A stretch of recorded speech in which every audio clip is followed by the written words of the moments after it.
Glória a Deus. Meu querido irmão, quero lhe convidar a voltar os olhos para a carta de Paulo aos Gálatas. Nós estamos expondo esta epístola. Eu queria nesta noite olhar para o capítulo 3, do versículo 23 ao versículo 29. Nós estaremos fechando assim este capítulo 3,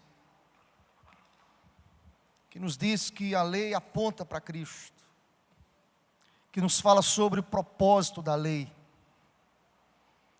Percebam o que o apóstolo Paulo escreveu a partir do verso 23 até o verso 29 do capítulo 3 da carta aos Gálatas. Está escrito: mas antes que viesse a fé, estávamos sob a tutela da lei e nela encerrados para essa fé que de futuro haveria de revelar-se.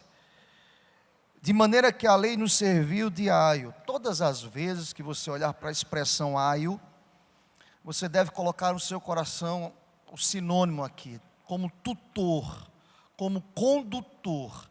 Então, olha para o texto tendo como sinônimo a expressão tutor, condutor, e fica muito mais interessante compreender o verso 24. Está escrito: de maneira que a lei nos serviu de tutor, de condutor, para nos conduzir a Cristo, a fim de que fôssemos justificados por fé. Mas, tendo vindo a fé, já não permanecemos subordinados ao tutor, pois todos vós sois filhos de Deus mediante a fé em Cristo Jesus. Porque todos quantos fostes batizados em Cristo, de Cristo vos revestistes. De outra forma, não pode haver judeu, nem grego, nem escravo, nem liberto, nem homem, nem mulher, porque todos vós sois um em Cristo Jesus. E se sois de Cristo, também sois descendentes de Abraão e herdeiros segundo a mesma promessa. Glória a Deus por isso. Amém, meu irmão? Eu quero lhe convidar a permanecer com o texto aberto. Por certo, nós estaremos voltando ao texto. Por certo, estaremos entendendo e compreendendo o que é que Paulo quer nos ensinar nesta noite, a olhar para o propósito da lei, entendendo claramente a função didática, pedagógica da lei ao coração daqueles que foram chamados pelo próprio Deus. Mas antes de olhar para o texto, irmãos, deixa-me te dizer uma coisa. Nós vivemos hoje dias difíceis, dias complicados. Eu diria que dias marcados por uma palavra: flexibilidade. Principalmente quando nós extraímos a expressão flexibilidade aos valores da vida, a dinâmica da existência. E o que me traz o assombro, a preocupação, muitas vezes a dor, a perplexidade, irmãos, é que esta flexibilidade muitas vezes, ela tem sido aplicada à igreja. A igreja chamada para viver os valores absolutos da vida. Quantas vezes na nossa conduta, na nossa lida, é triste perceber quantas vezes a igreja evangélica tem cedido às pressões deste mundo. É impressionante, irmãos, é um absurdo. Quantas vezes esta igreja está muito mais parecida com o mundo, quando a própria palavra, o próprio apóstolo Paulo, de maneira muito sábia, iluminado pelo Espírito Santo, nos diz que nós não devemos nos conformar com este mundo, mas é impressionante como muitas vezes o extrato que nós temos da realidade da igreja é uma igreja que consegue se adequar, se moldar ao mundo, quando a palavra nos alerta que devemos romper de maneira definitiva com tudo aquilo que são valores apregoados, disseminados, ministrados pelo comportamento extremamente descomprometido com a palavra. Sexta-feira passada, agora, irmãos, nós estávamos na reunião do nosso pequeno grupo.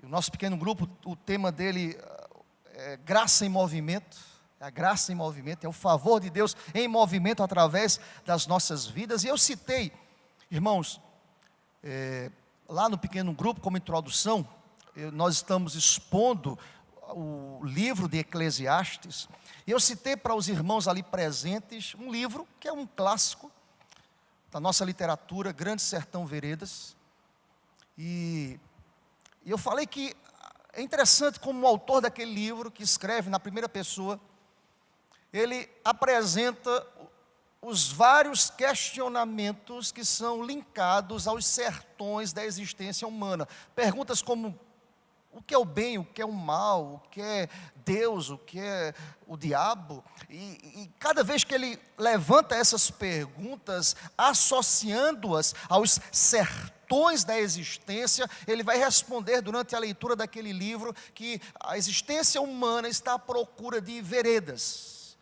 E o livro é uma resposta, traz só o tema do livro já nos leva a uma reflexão. Grande Sertão Veredas, ele diz: a vida e a existência humana são procuras desérticas de grandes sertões à procura de lenitivos, à procura de veredas. É impressionante, irmãos, a vida humana é assim. Eu dizia para os irmãos lá sexta-feira, todos nós queremos sim um lenitivo.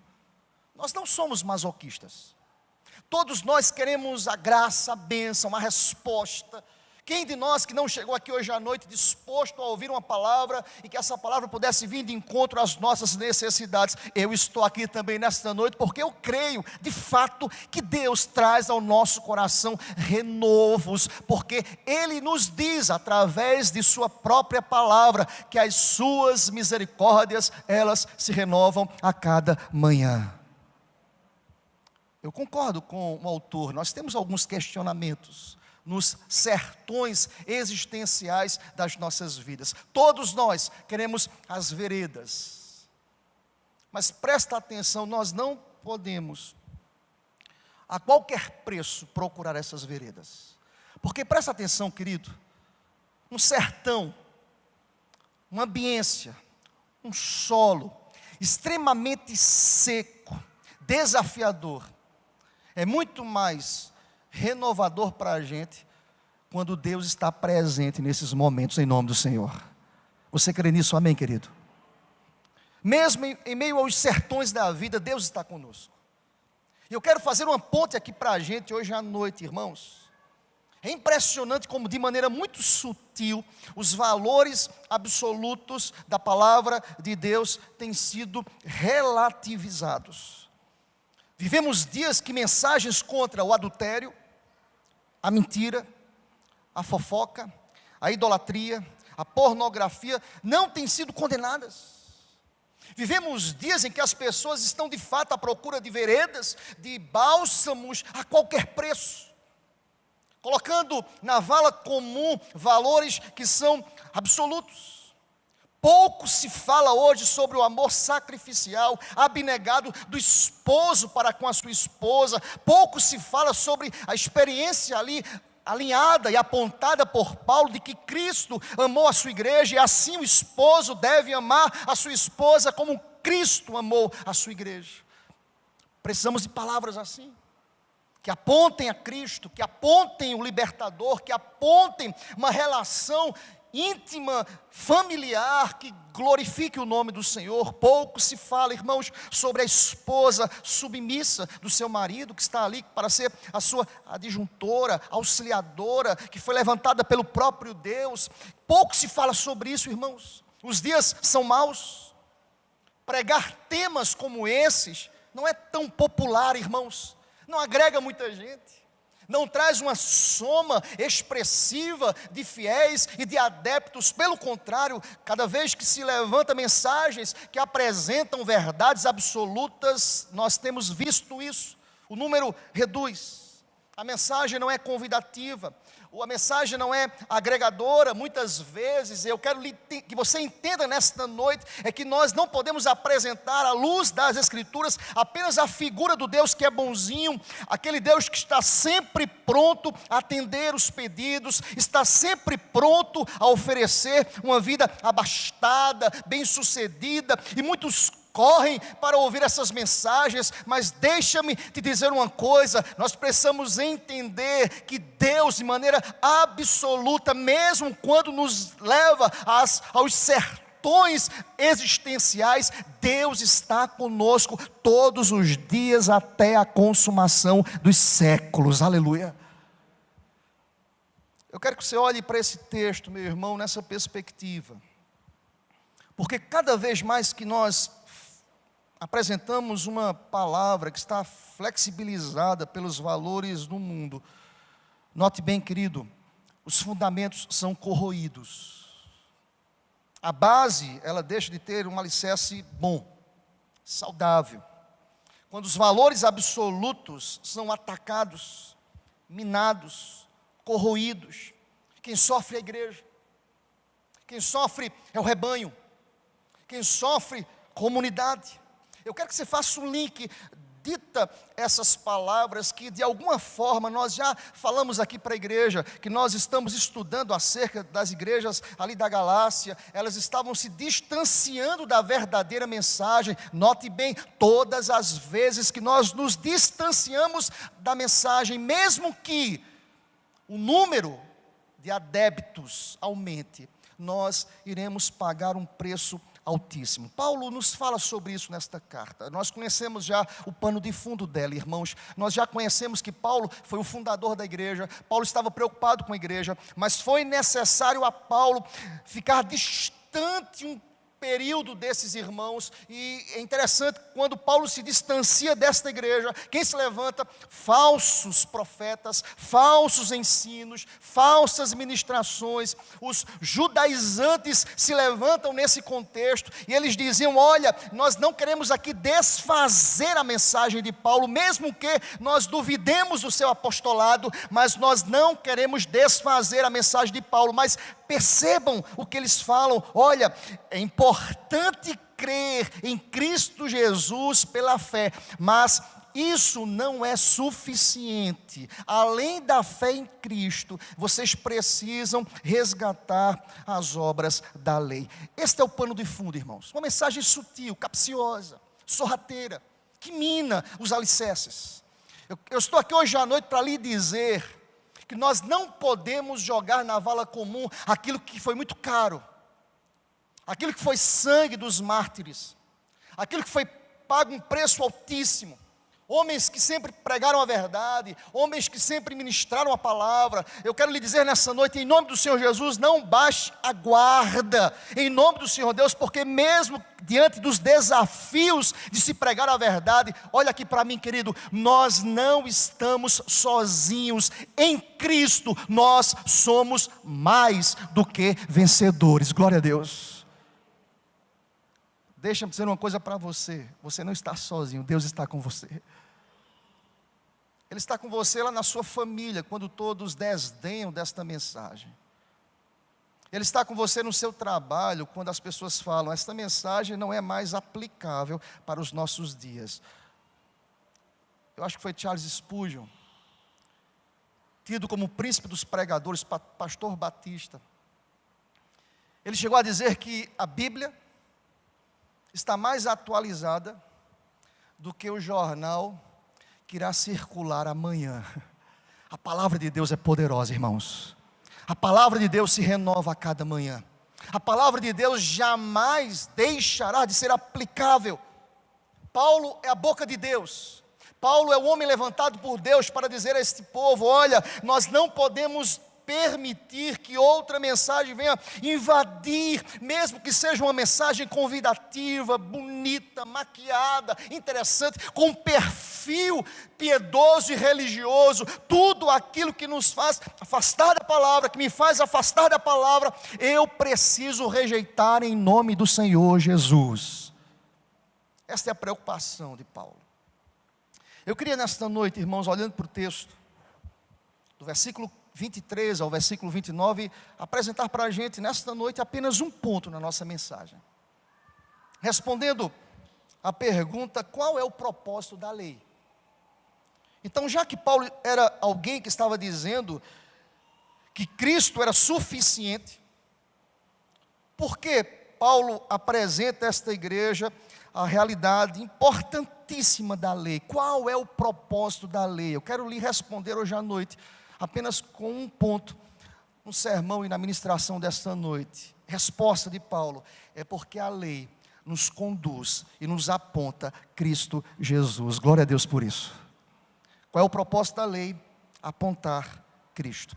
Lembram da palavra que nós destacamos na leitura do texto? A palavra aio. A palavra aio aí, se você pode até voltar os olhos ao verso 24, e você percebe que algumas versões nós encontramos a tradução em outra perspectiva, como tutor, como condutor, como guia.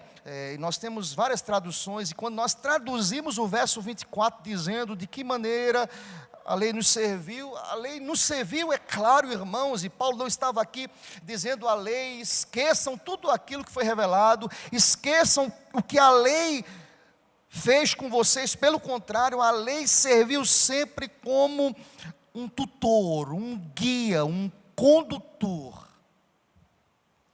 como aquele que aponta o que de fato é essencial para a vida da gente, é Cristo.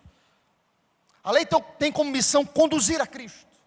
A lei tem como missão orientar os fiéis a Cristo. É interessante que ao estudar a palavra, irmãos, aio, condutor, tutor, era uma palavra usada no original que traz a ideia de pedagogo. E não havia nenhum problema aqui em traduzir, por exemplo, o verso 24, dizendo o seguinte, que esta palavra, que esta lei, melhor dizendo, nos serviu de pedagogo, de condutor, de guia. O que o pedagogo fazia, irmãos, no século I? O pedagogo era um atendente. Ele estava ali como guia de custódia, como líder de uma criança que precisa ser conduzida. Quais eram as funções de um pedagogo aqui no primeiro século? Eu quero que você entenda o texto. Na cultura de Paulo, qual era a missão deste pedagogo? Note bem, querido, era fiscalizar o comportamento dos meninos. E havendo falhas na família, na conduta, na lida desses meninos, eles precisavam conduzir as crianças para a escola. Ou seja, era uma missão maravilhosa, uma missão belíssima de condutor, de guia, de orientador. Paulo toma emprestado a palavra aio para dizer aos ouvintes, aos leitores, que nós não podemos olhar para a lei com desdém, jogá-la na vala comum, mas ela cumpre a sua missão, quando esta lei, desde o Velho Testamento, desde a criação, desde quando a lei foi estabelecida de maneira maravilhosa, escrita e revelada, esta lei serviu para apontar aquele que é muito maior, que é superior, que é poderoso. Paulo vai dizer que a lei deve apontar para aquele que viria como Messias prometido. Cristo é a razão última de todas as coisas. Presta atenção, querido, nós estamos reunidos aqui nesta noite para lhe dizer que Cristo é a razão última de toda a existência. O culto, os louvores, a reunião, o ajuntamento, todas as programações precisam conduzir, apontar, sinalizar o centro do culto. Cristo é o motivo das nossas canções. Glória a Deus por isso. A igreja precisa apontar Cristo. Percebe como muitas vezes nós deixamos de viver aquilo que de fato Cristo quer que vivamos? Quantas vezes nós queremos apontar a nossa própria vida? Quantas vezes nós não queremos apontar aquele que é a razão da nossa existência? Eu quero que você entenda o que Paulo quer dizer aqui nesses versículos de 23 a 29. Se você perceber, querido, se você volta um pouco, só para que você entenda, vai lá no verso 19, ainda do capítulo 3.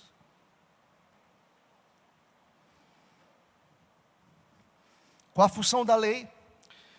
Paulo vai dizer que a lei foi adicionada por causa da transgressão. Olha para o verso 19.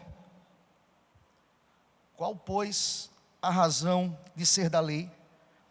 A lei foi adicionada por causa das transgressões. Olha para o texto. Até que viesse o descendente, a quem se fez a promessa, e foi promulgada por meio de anjos, pela mão de um mediador. A lei foi adicionada. A expressão aqui, irmãos, é adicionada. O que Paulo quer dizer com isso, irmãos? É que a lei não é, irmãos, uma aliança originária. Nós estudamos já aqui, quando Deus traz a bênção para Abraão, Ele traz a bênção para Abraão antes de estabelecer a própria lei. O mesmo Deus que aliançou com Abraão, foi o mesmo Deus que revelou a lei a Moisés, foi o mesmo Deus que conduziu o povo no Egito, foi o mesmo Deus que conduz a igreja até hoje. Nós precisamos entender que Deus é Senhor de todas as coisas. A função da lei é instruir, é refrear, é condenar, é alinhar, é colocar remédios sobre o ser humano. Mas presta atenção, esta lei é apenas uma sombra daquilo que de fato Cristo é. Cristo é muito superior, Cristo é maior do que todas as coisas. Em outras palavras, eu estou aqui hoje à noite para lhe dizer: Cristo nos basta, irmãos, em nome do Senhor.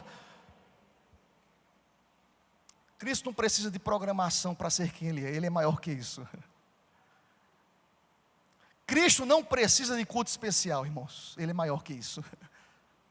Cristo não precisa de mim, Ele se basta. Ele é Senhor.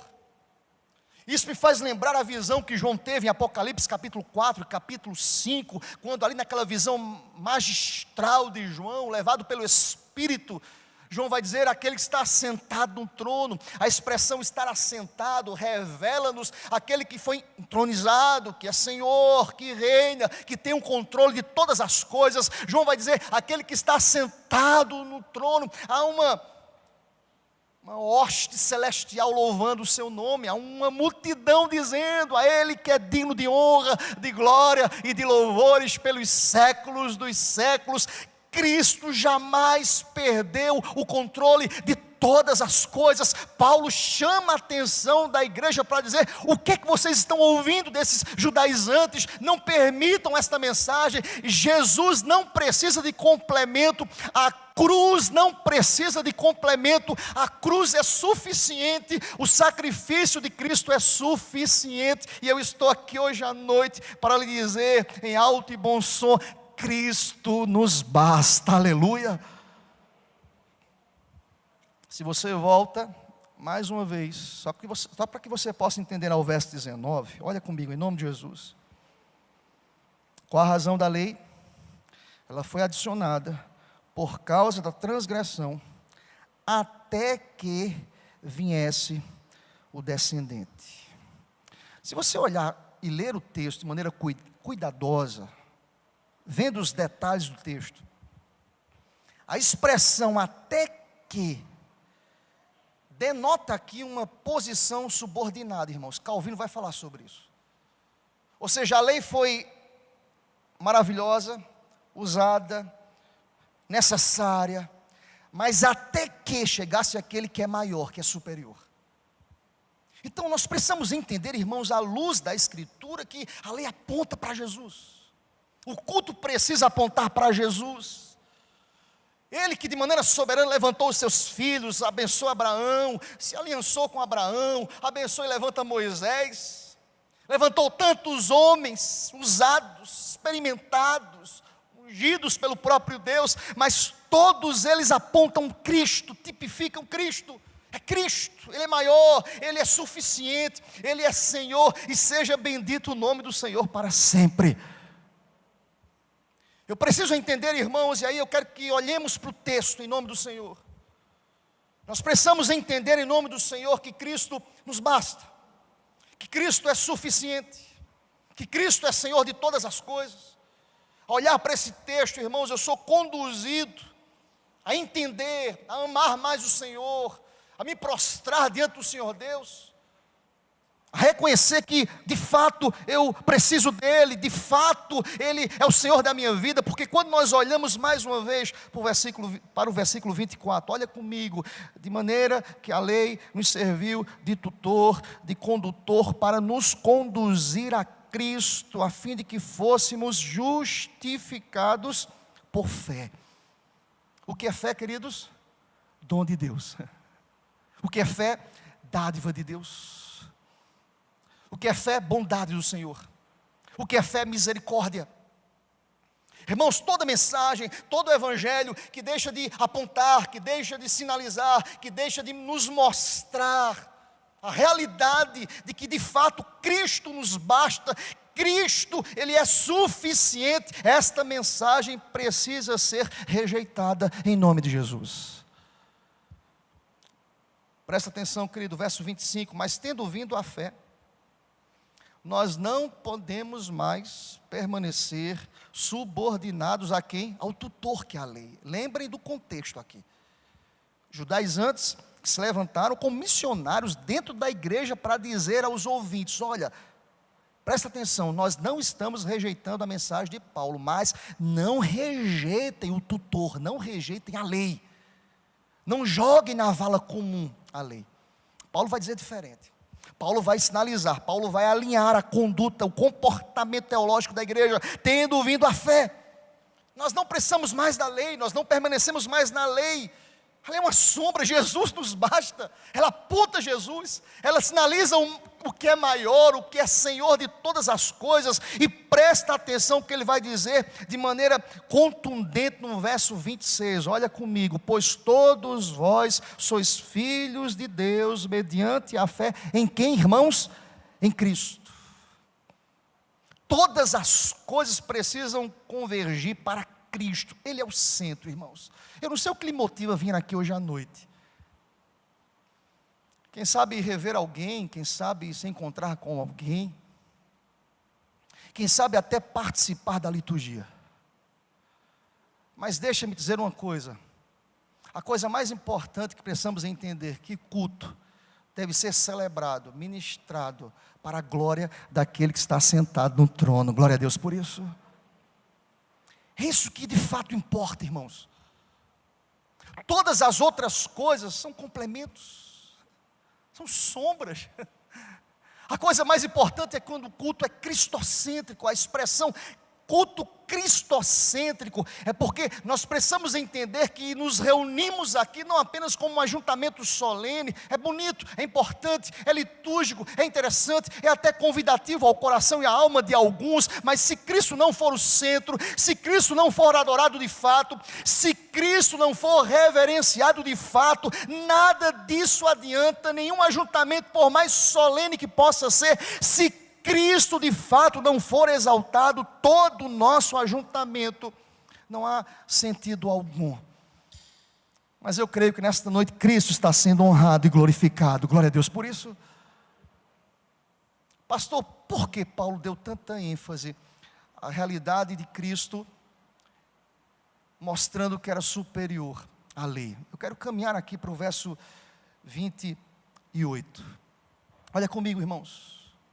Já que nós fomos alcançados, revestidos de Cristo, no verso 26, desta maneira, coisa que a lei não podia fazer, coisa que ninguém podia fazer, coisa que nenhum douto no conhecimento teológico poderia fazer, nenhum doutor da lei, ele vai dizer, desta forma, se nós estamos em Cristo, se Cristo é o centro, se Cristo é o Senhor, desta forma, não pode haver, veja que coisa impressionante que Paulo vai dizer, por isso que Cristo é superior, irmãos, Cristo quebra as barreiras étnicas, raciais, não pode haver judeu, nem grego, nem escravo, nem liberto, nem homem, nem mulher, porque todos vós sois um em Cristo Jesus. Você pode dizer amém por essa palavra, meu irmão?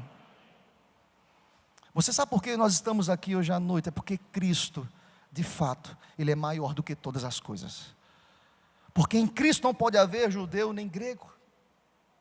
O que é que Paulo quer dizer a esses leitores iniciais aqui? É que não há distinção entre pessoas. Paulo quer dizer a mim e a você também hoje à noite, não importa a nação, a classe a qual pertença. Paulo usa aqui algo muito significativo a esses homens que eram tão ligados ao contexto judaizante, nem a circuncisão não é mais importante, porque Cristo toma todos e os transforma em um só povo. Cristo quebra as barreiras, e você pode olhar do seu lado hoje à noite, somos uma só família, nada nos separa deste amor, porque o amor de Deus é maravilhoso, é completo, é suficiente. Outrora estávamos desgarrados e distantes, mas Cristo nos uniu, e hoje eu posso dizer, somos a família bendita do Senhor, aleluia. Eu sou teu irmão, glória a Deus por isso. Pastor, irmão briga, se briga. Irmão pegar, como? Irmão vive momentos tensos na relação, sim. Mas irmão é irmão. Irmão tem amor. Irmão cuida. E aí, a palavra vai dizer o seguinte, que todos nós, Paulo é cirúrgico, não pode haver mais judeu nem grego, porque nós todos foram adotados em Cristo, Ele nos basta. A lei aponta para esse que é suficiente, todos vós sois um. O que Paulo quer dizer com isso, irmãos? Paulo quer dizer que toda distinção foi removida. Paulo nos diz que a graça da adoção e da esperança nos alcançou, não depende de lei, mas tudo isso está contido em Cristo. Cristo é tudo em nós, Cristo é suficiente, Cristo é maravilhoso, Cristo é Senhor de todas as coisas, Cristo é apontado aqui como a solução. Eu estou aqui hoje à noite para lhe dizer também que a nossa esperança tem nome. Elevo os meus olhos para os montes, de onde me virá o socorro? O meu socorro vem do Senhor que fez os céus e a terra. Tem muita gente esperando esperança em outras pessoas. Eu estou aqui para frustrar as tuas expectativas.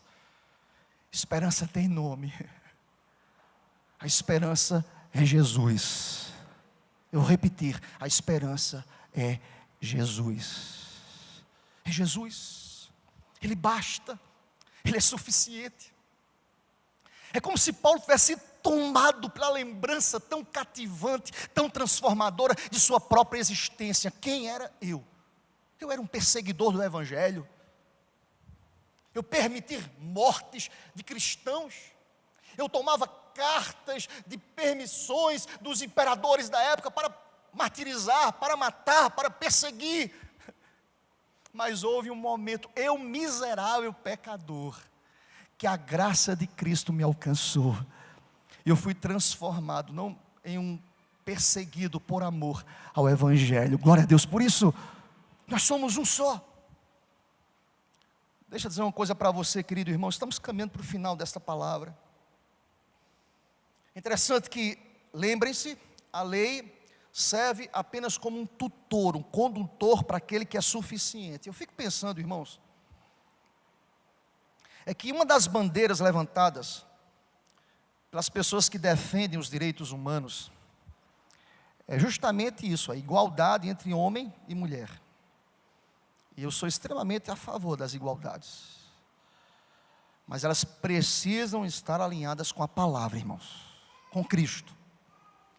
Existem grupos defendendo que os direitos e privilégios sejam iguais para mulheres, especialmente quando nós olhamos a história social no âmbito de trabalho, do trabalho. Louvável o crescimento, o amadurecimento, as leis que procuram de maneira igualitária mostrar a realidade igualitária, isonômica entre homens e mulheres. Mas, irmãos, é interessante que eles lutam por igualdade de oportunidades, de remuneração. Tudo isso é justo, porque nós temos desigualdades, e aqui nós não podemos, como somos defensores da lei, da palavra, da justiça, do princípio de igualdade, nós não podemos fugir dessa mensagem jamais, jamais. Mas a minha preocupação, irmãos, a que preço estão procurando essas igualdades? A que preço? Ao preço de destruir a família, os valores bíblicos, os valores que precisam nortear. Lembram da nossa introdução, como sorrateiramente os valores do mundo estão entrando na igreja, irmãos? Às vezes pelos movimentos de minorias, irmãos, eu não sou contrário a esses movimentos, mas todo movimento de minoria que vai de encontro à palavra, eu sou terminantemente contrário, irmãos. Porque Cristo é maior, Cristo é suficiente, Cristo nos basta, Cristo não precisa de complementos. Seja bendito o nome do Senhor, porque a voz do Evangelho jamais será silenciada, porque maior é aquele que está em nós do que aquele que está no mundo. Glória a Deus por isso. O que é que Paulo diz? É Cristo. Irmãos, nós precisamos ter muito cuidado, porque às vezes, sorrateiramente, a um custo altíssimo, estão querendo destruir as famílias, constituídas por Deus, homem e mulher. Esse é o projeto de Deus. Se você crê nisso, diga amém, eu creio. Homem e mulher. Tudo tem sido proposto e difere ao princípio bíblico, irmãos. Rejeite. Às vezes é tão sorrateiro, às vezes é tão bonito, é tão interessante, às vezes vem com pano de fundo de uma palavra que é tão significativa para a gente, amor. Mas o amor tem que ser gerido através do princípio bíblico, porque Deus, Ele é amor. Eu não posso permitir, irmãos, e aí permitam-me colocar aqui de maneira muito clara, às vezes, através desses movimentos de minoria, querem calar a voz da igreja. Irmãos, aqui não é a voz de um partido, Jesus é muito maior que isso. Amém, meu irmão? Não é uma voz de um gueto político, não, a Bíblia é superior que isso. Cristo nos basta, o Evangelho nos basta, o Evangelho é suficiente. E Paulo entra aqui como boca de Deus para dizer a esses homens e mulheres do seu tempo: olha, tudo precisa apontar para Cristo. Estão querendo calar a voz da igreja. Graças a Deus vivemos num país laico. O artigo 5º da Constituição nos garante, podemos abrir as portas desta igreja e dizer: nós não aceitamos ideologia de gênero, ponto. Porque a Bíblia nos diz diferente. Nós amamos. Assim como nós amamos aqueles que falam assim: olha, eu vivo uma vida aqui na igreja e uma vida dúbia fora. Nós amamos, mas nós exortamos e falamos: se não estiver conforme a palavra, mude de vida, mude a postura, mude a atitude, renove o seu coração, mortifique a sua carne em nome do Senhor Deus. Sabe por quê? Porque se somos de Cristo, é Cristo que precisa reger as nossas vidas, em nome de Jesus. Eu estou hoje à noite para lhe dizer, à luz desse texto, é que a lei é um tutor e um condutor para Cristo. Eu quero concluir esta palavra dizendo o que Paulo vai dizer lá no verso 29, lá no final: se não pode haver mais homem, nem liberto, nem escravo. Nós somos um só em Cristo. Jesus é o centro, Jesus é a razão, Jesus é o motivo, Jesus é o início, meio e fim, Jesus é o alfa e ômega, Jesus basta. E Ele vai completar dizendo a esses ouvintes, a esses leitores que estavam sendo influenciados por judaizantes, dizendo: e se sois de Cristo, também sois descendentes de Abraão, e sois herdeiros segundo a mesma promessa. Olha aqui para mim, querido. Qual foi a promessa que Deus deu a Abraão? Em ti, Abraão, serão benditas todas as famílias da terra. O que eu quero lhe dizer nessa noite, querido, é que a igreja não precisa temer. A igreja não está sozinha. A igreja não está órfã. Nós temos um Senhor que sustenta, que abençoa, que conduz, que orienta, que revela o Evangelho, E ele vai dizer: se sois de Cristo, vocês são descendentes de Abraão e herdeiros segundo a promessa. Eu estou aqui também hoje à noite para lhe dizer: aquele que é superior que a lei, ele nos diz: olha, em mim, suas famílias são benditas e abençoadas. Glória a Deus por isso. Eu quero concluir dizendo ao teu coração: não procure homens, não procure sistemas finitos e falhos. Mas se você quiser ter uma vida abençoada, feliz, que possa lograr êxito em todas as camadas da sociedade, convide nesta noite Cristo para de fato ser o Senhor da sua vida e da sua família, em nome de Jesus.